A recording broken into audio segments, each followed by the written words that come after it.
Bien, bonjour à tous. Moi, je vais vous parler de manière générale des formations en ingénierie santé à l'École nationale supérieure des mines de Saint-Étienne. Alors, pour commencer, ce que je voulais préciser, même si pour beaucoup c'est quelque chose de connu, c'est que l'école des mines à Saint-Étienne, en fait, eh bien, il y a des centres de formation et de recherche, hein, comme dans toutes les écoles des mines.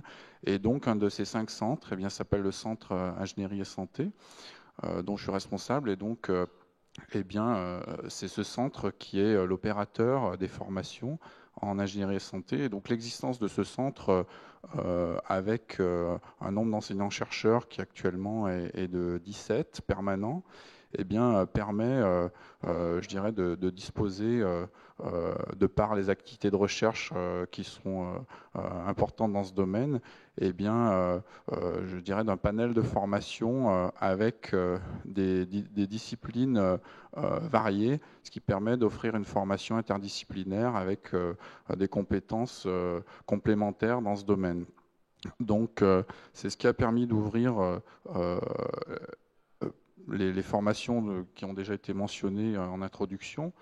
Et je dirais en fait, ce qui caractérise l'offre de formation, c'est plus le public auquel elle est destinée que, je dirais, les diplômes qu'elle offre. Puisque à la base, bon, ben, une école d'ingénieur comme une école des mines, bon, ben, elle a un diplôme phare. C'est pour nous le diplôme d'ingénieur civil des mines. Et donc, ce diplôme phare, eh bien, c'est un diplôme généraliste, mais avec une teinture qui repose sur une option de troisième année et un début de pré-teinture, on va dire, en deuxième année avec des axes. Et donc, dès l'année 2007, ont été créés d'abord un axe qui donc pré-forme en fait les étudiants de deuxième année aux thématiques biomédicales, ingénierie et santé et biologie.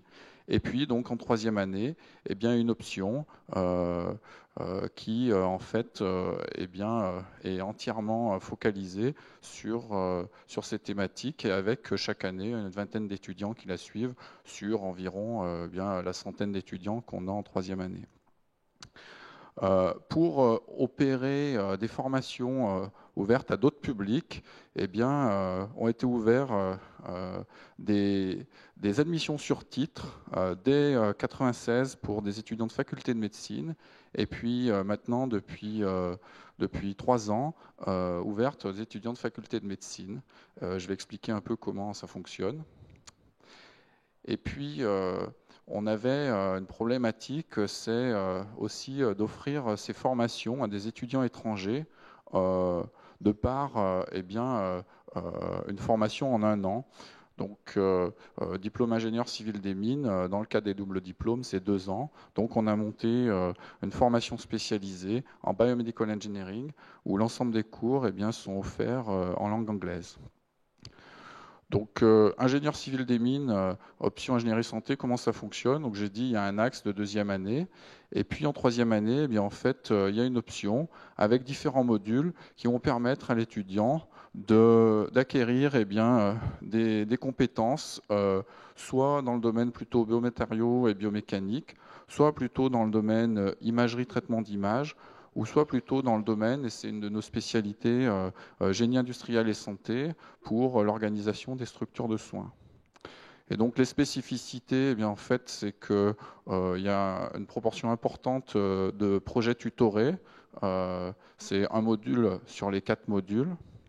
Il y a 30% des cours qui sont assurés par des médecins. Et puis, eh bien, il y a un accès en milieu hospitalier avec des visites, des TP de dissection, et puis eh bien, des rencontres régulières dans le cadre des projets avec des professionnels de la santé. Médecin ingénieur, donc j'en ai parlé, en quoi ça consiste? En fait, c'est une admission sur titre, c'est-à-dire qu'il y a une présélection sur dossier d'étudiants de fac de médecine après leur quatrième année, sur la base de crédits qu'ils ont acquis en maths, physique, mécanique et puis informatique. Et chaque année, 3 ou 4 étudiants peuvent être sélectionnés sur dossier pour intégrer l'école des mines en deuxième année et donc suivre un cursus normal à l'école des mines. Et la spécificité de ce qu'on fait à Saint-Étienne, c'est d'offrir eh bien, la possibilité de valider des crédits en amont, en particulier aux étudiants de la fac de médecine de Saint-Étienne, puisqu'ils sont sur place et donc ils peuvent venir suivre des cours une demi-journée par semaine en maths, physique, etc., pour valider les ECTS qui seront nécessaires à leur admission sur titre. Mais chose qu'on met en place à partir de cette année pour, je dirais, augmenter les possibilités d'intégration de ces étudiants. C'est une ouverture nationale avec une possibilité de valider des ECTS dans des cadres de formation à distance et donc avec une admission sur dossier, quelle que soit la provenance de ce dossier. Dernièrement, donc, je voulais parler du diplôme de formation spécialisée en Biomedical Engineering.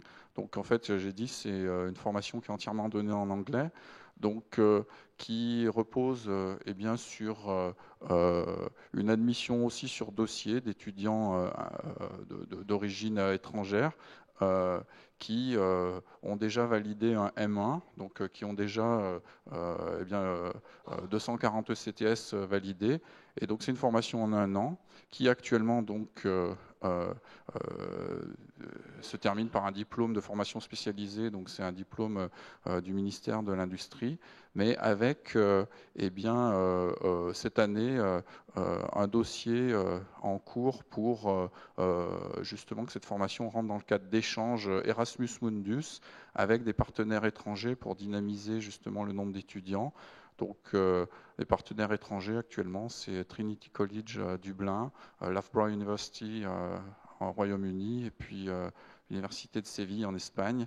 Et donc, l'objectif, c'est, on a à peu près une vingtaine d'étudiants francophones dans le cadre de notre option, c'est d'avoir une vingtaine d'étudiants étrangers dans le cadre de cette formation, je dirais, dans une perspective de 2 ou 3 ans. Voilà, je vous remercie pour votre attention.